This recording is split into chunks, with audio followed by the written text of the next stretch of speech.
One out here is Gianna DeSalvatore. This is one of the youth movement, I guess you will, for the USSSA Pride last year when they were able to acquire Gianna DeSalvatore in the offseason. She might have been one of the biggest difference makers for the Pride last season and probably one of the best pickups for Don DiDonatis, the general manager of USSSA. Well, she was picked up because Jessica Mendoza, who was a big part of the Pride lineup, took the year off, and due to her pregnancy, she took the year off, and so they went and they brought in Gianna DeSalvatore to help replenish that power, but I think she did more than that. I think that she was everything and more Don DiDonatis thought she would be, as she ended up leading the league in RBIs last year. Coming back and winning 2 games on the Chicago Bandits home field the final day of the season. What a grab by Mejia, but the throw not in time. And the Pride had their first hit of the ball game, but Mejia really made her work. Hey guys, welcome back to my channel. My name is Gianna. It's so nice to have you here if you've been here before. Thanks for coming back if this is your first time here. This channel is all about just feeling good, looking good, laughing a little bit, fashion, fitness, a little bit of style, a little bit of lifestyle, a little bit of food, a little bit of nutrition, and a lot of softball because I played softball my entire life. And this specific video is all about softball and talking about my time playing professionally. I had to get comfortable for this and be on a couch because I'm probably gonna be here for a while. This is the most highly requested video that I've had. People that have played in the league reached out to me, people who are playing in college, fans. I have questions that I typed out that were all submitted that I'm gonna answer, and then they'll kind of lead me into different avenues to talk about different things and share some stories. And if you're here for the juicy stuff, the controversial stuff, I got those questions, but they're gonna be at the end, so you gotta watch through the whole thing. So starting off with just a little bit about myself and my career in the NPF, I played softball at UCLA from 2008 to 2011. I entered the league right after my senior season. My first season was the summer of 2011, and I ended up playing for a total of 7 years in my professional career, and I feel like I'm pretty lucky to say that I got to play 7 years because not many girls, 1, have an opportunity to play after college, or 2, even get to play that long. So I'm truly blessed for the career that I did have. So the pro league here, which it's no longer exists after what happened with 2020, it just folded. There are a couple teams, I should say 1 team that still exists, but there's no current league right now as far as the NPF. That's what it was called when I played, and it stands for the National Pro Fast Pitch. And it was around for like 15 or 16 years, maybe more. And I got to play 7 of those years. So I got to be part of like half of the life of the NPF, which is pretty cool. My first year, my first 2 years, I played on a different team before I played on the USSSA Pride for my last 5 years. The first year I was on the team that was owned by the league, and we were called the NPF Diamonds. I wasn't drafted. One of my good friends, Danielle Laurie, she played at Washington while I was at UCLA. She's the one who connected me with one of the coaches on the Diamonds while I was a senior in college, and she kind of pushed me and encouraged me to play. And I'm glad she did, because I wouldn't have met the people that I met. I wouldn't have the friends and relationships that I have today, or honestly have the opportunities that I got to experience. And I'll talk about some of that stuff when I get into the questions. But that was my first team, and it was a fun year. I mean, we were owned by the league. We got paid nothing, to be honest, but it was a great time. I met the greatest people. I got to play with some of my very, very best friends, and it was just an experience that first year. But I'm really thankful for the opportunity and deciding to just say yes and go for it that first year, because it changed my life. Okay, so second year in the league, I played for the Diamonds again, but the Diamonds team was bought by a family in North Carolina. So location moved to North Carolina, or was it South Carolina? Gosh, I think it was North Carolina. So they hired the coaches, they went through the roster of the old Diamonds, they chose to bring on some players. Some girls, went to different teams, some girls stopped playing. But again, I was offered a spot on the team, and again, I decided to say yes and play. And I was really lucky that I got to be a 5th year at UCLA that year. So I was done playing, but I was around the game all year long, able to train with the team, had access to the cages. Like I was just around it all the time. So I was able to get better all year long. And then on top of that, I was with Andrea Duran, who was a former Bruin, Olympian, was on the Pride.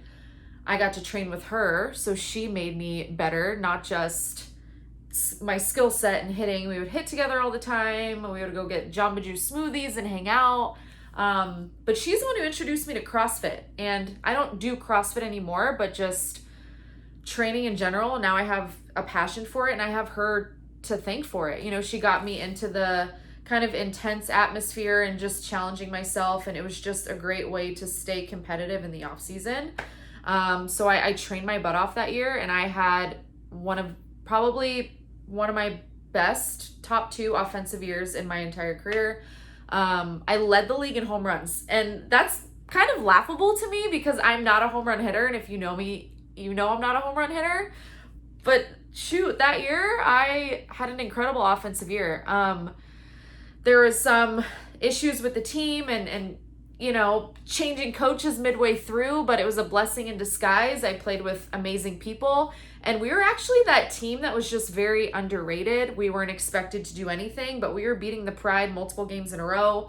We were beating all of the other teams. We were a really, really good team. I mean, we didn't end up getting past the first round in the championship series, but again, like for everything, all the adversity that we faced that year with new coaches and gosh, a memory just popped up into my head that I have to share. So the field, we didn't always have the best field conditions, okay? Wherever they found a field, that's where we were practicing. Our practice field was at like a D3 in North Carolina somewhere. And when I got to the league, I kind of, first base became my position. I only played first 1 year in college. I played middle infield the rest, some third, but that just ended up being my position. One practice, our coach at the time, she coached at University of Arizona. Her name was Teresa Wilson. There was a lot of issues, so she ended up leaving midseason, and we hired the best person and the best coach ever in Lisa Novice. She was literally the perfect coach for our team. She knew how to manage us and talk to us, and that was like the greatest thing to happen to us during the season. And I've known her for, my whole life, so it was just so great to have her on staff. But one practice when Teresa was the coach, she had everybody go to short or second to work on balls in the hole, like to work on a range. Who knows? This field was literally like this, like I was on the moon. Okay, I was already deathly afraid to take ground balls. Like I had PTSD, honestly, thinking about that field. When I was at first, I would literally play in her face, so the ground ball would only take one hop and I could catch it right in front of my face because I wanted the most little amount of hops before it got to me. So she hits this ball up the middle, and I'm going up the middle here, and I'm about to reach and grab for it. It pops me right in the face. My head starts ringing. Everything starts vibrating, right? I've never gotten hit like that directly in the nose. And I open my eyes, and I'm just waterfall of blood coming out of my nose. And just a memory I'll never forget. And that's just, let's be better with the field conditions. We're professional athletes, you know what I'm saying? All right. So moving along, had a really great, successful year, got the attention of the Pride owner at the time, Don DiDonatis. So going into my 3rd year, I wasn't sure what I was going to do. We got word that the owners of the Diamonds were no longer going to own the team, and they were bought out by somebody else, and they were going to be the New Jersey Comets. So kind of in between Jersey and New York. And I wasn't sure if I wanted to play anymore. I didn't want to keep hopping to different teams. But then I got that call from the GM, the assistant GM at the time, and Gordon Glennie. If you know him, you're giggling with me right now. He's such a great guy. No filter. He'll tell you just straight up how it is. I got a call from him, and they wanted me to be a part of the team. And I have goosebumps thinking about it right now. I was local enough to drive a couple hours to meet with them and sign a contract pretty much that week.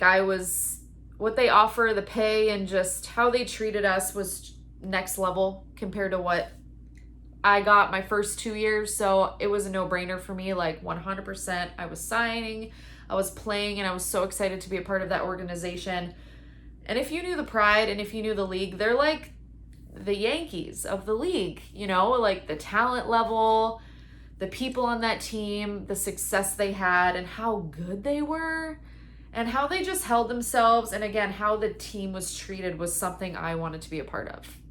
So once I signed that dotted line or straight line, whatever kind of line it was, that's where I finished out my career the last 5 years with the USSSA Pride. So 2013 was my first season with the Pride. My last season with the Pride was 2017. So that's a total of 5 seasons. So many things in between in the off season. NPF tours, those were so much fun. In the fall, we'd go around and play colleges. So I got to see so many different campuses and travel to so many different states and play on all their fields, and such cool opportunities being on the Pride. What I loved about Don and the leadership over there was he fought for us. He fought to get us brand deals. He fought to get us as much money as he possibly could get for us while still paying us as best as he could. He did so much for us as women and as people, but he did so much for the league. And I don't think a lot of people know that about him. He didn't just want success for his girls. Yes, we were at the top of his list. We were his priority, but he wanted to see women in the league be successful in general. So he put a lot of effort into growing the league and building connections and buying TV packages so we could be, you know, on TV and have all these opportunities. So I'm really grateful that I was a part of that organization. But I'm going to get into the first question because now I'm just starting to talk about myself and I really want to talk about your questions. So first question, they're going to kind of be grouped together by topic so it can kind of flow. The first one is, what was different from college ball to pro? So the obvious difference, college and professional. I would say college, don't take this the wrong way. College was more, you're representing something bigger than yourself. It wasn't really about you.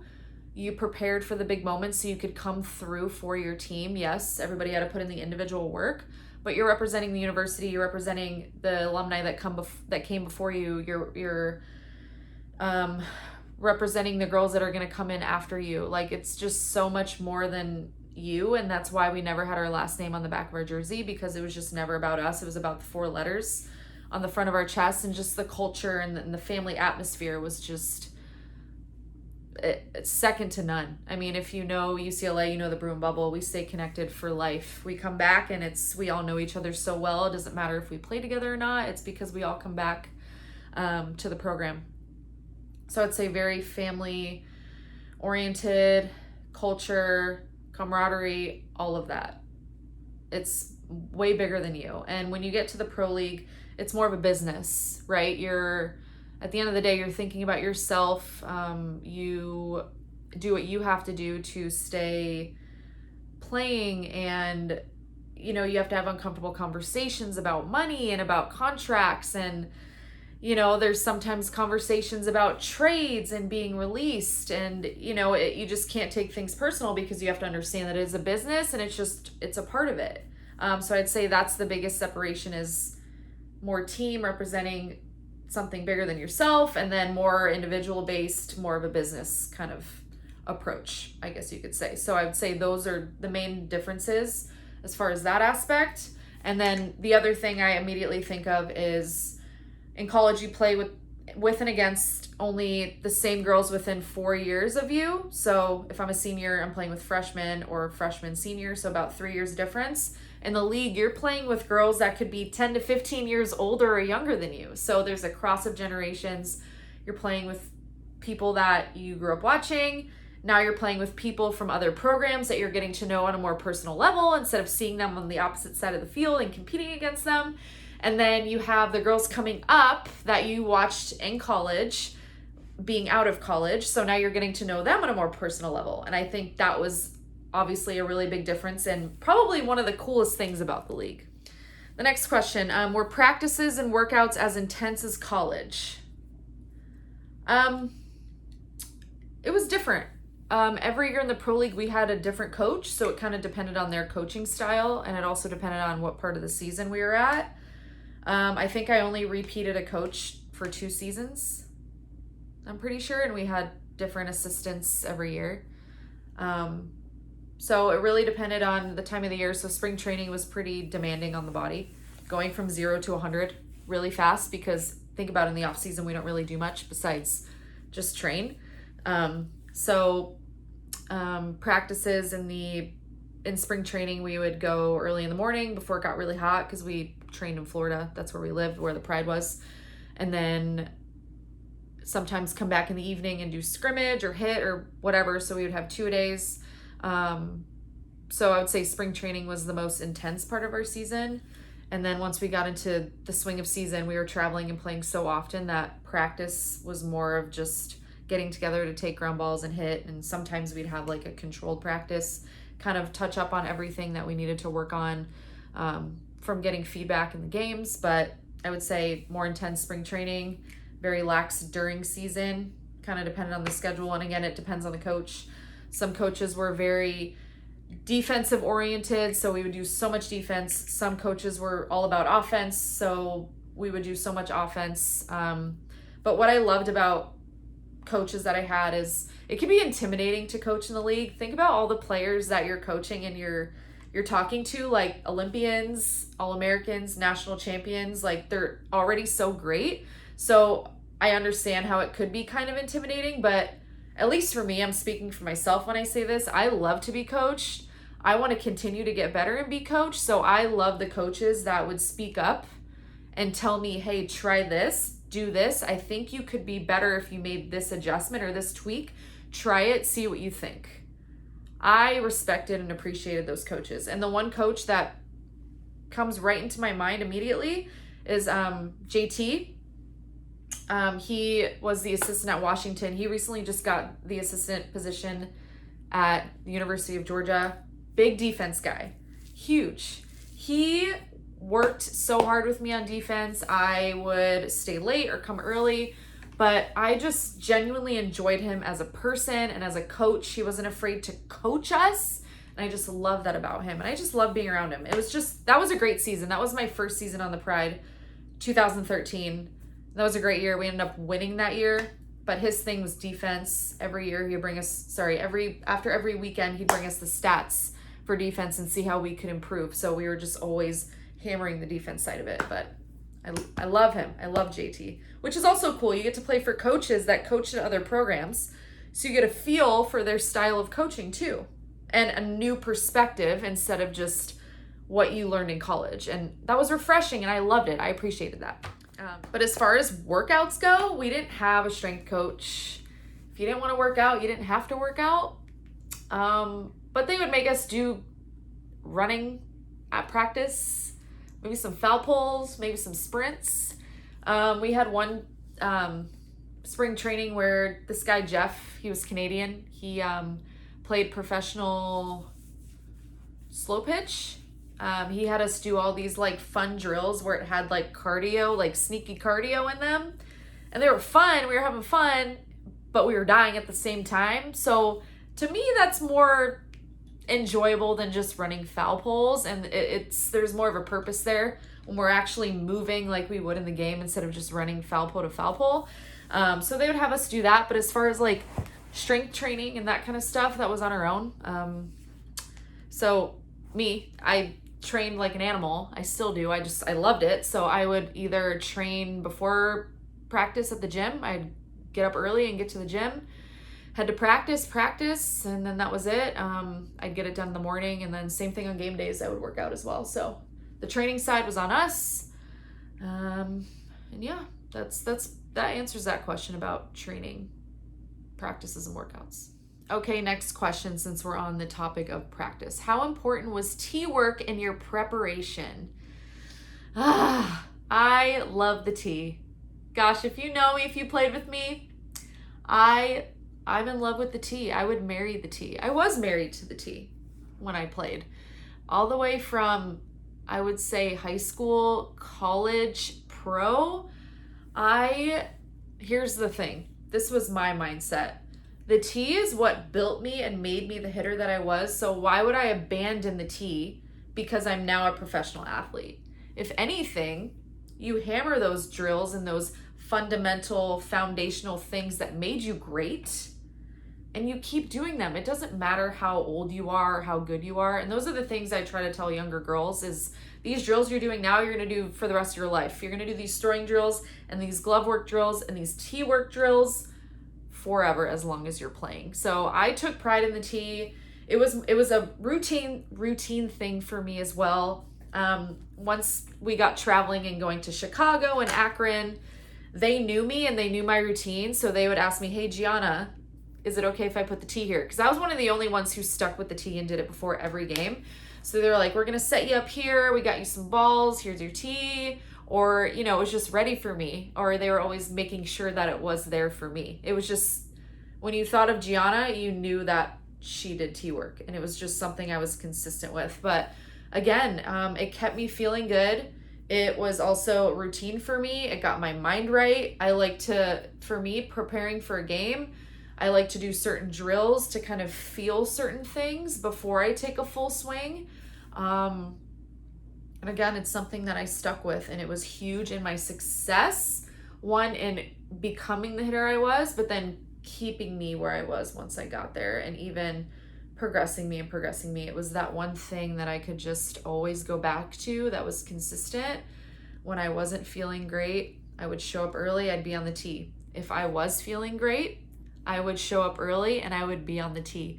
And I have a lot of teammates that had that same mindset. They would come and go. But then when the younger ones would come up, they also had that genuine joy and pride for the tee. So then I kind of got some tee friends. But yeah, the tee's huge. I mean, drill work in general is huge. And I think it should never be stopped. Doesn't matter how old or how good you are. Next question.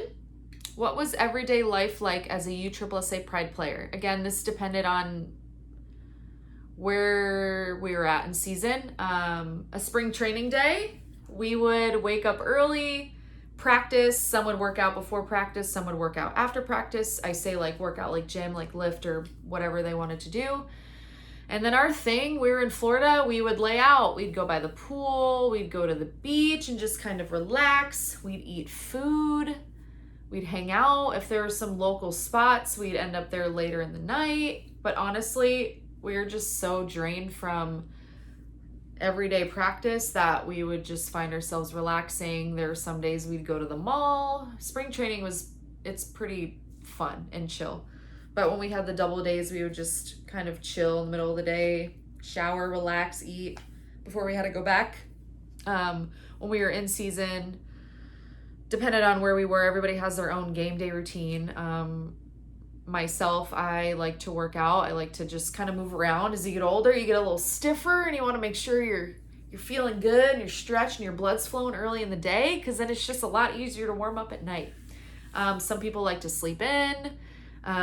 Most of us like to go get a really great breakfast, like a later brunch breakfast. And then me personally, I like to check out the shopping. That's always been my thing. So then everybody finds their groups depending on what they all like to do on game day, because we all had rental cars. So we'd choose our rental cars accordingly, because we all kind of like to do the same thing.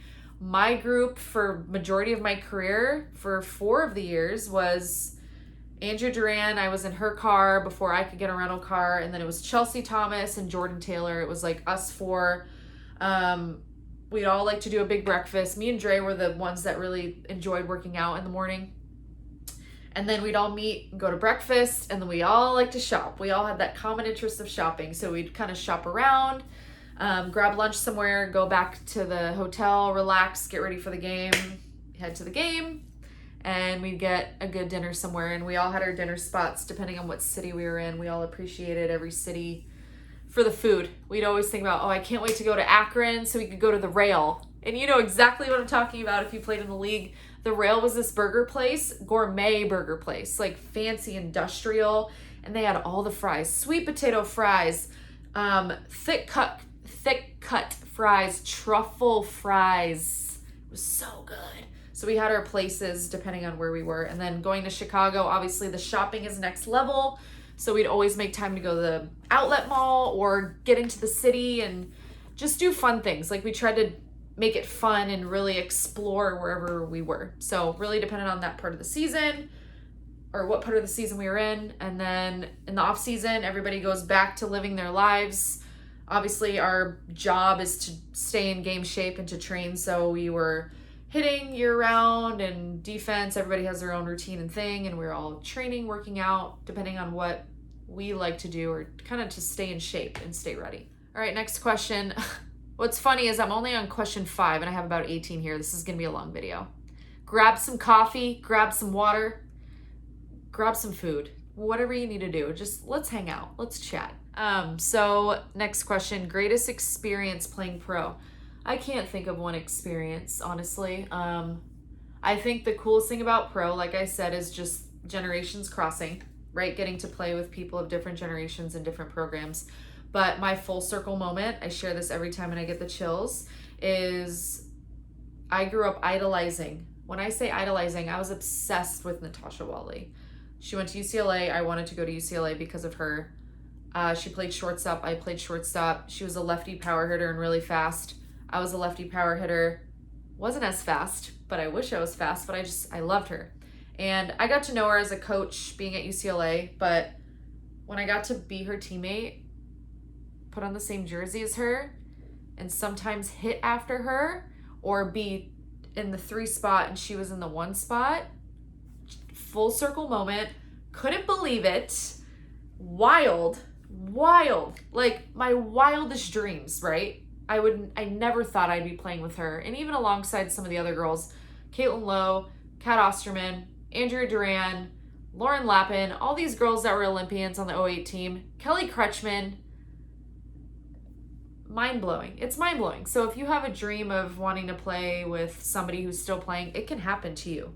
It can happen. So don't think it's far-fetched or out of reach. You can get there.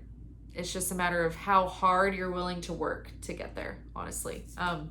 So yeah, ooh, chills. It's so amazing. So amazing. I miss it so much.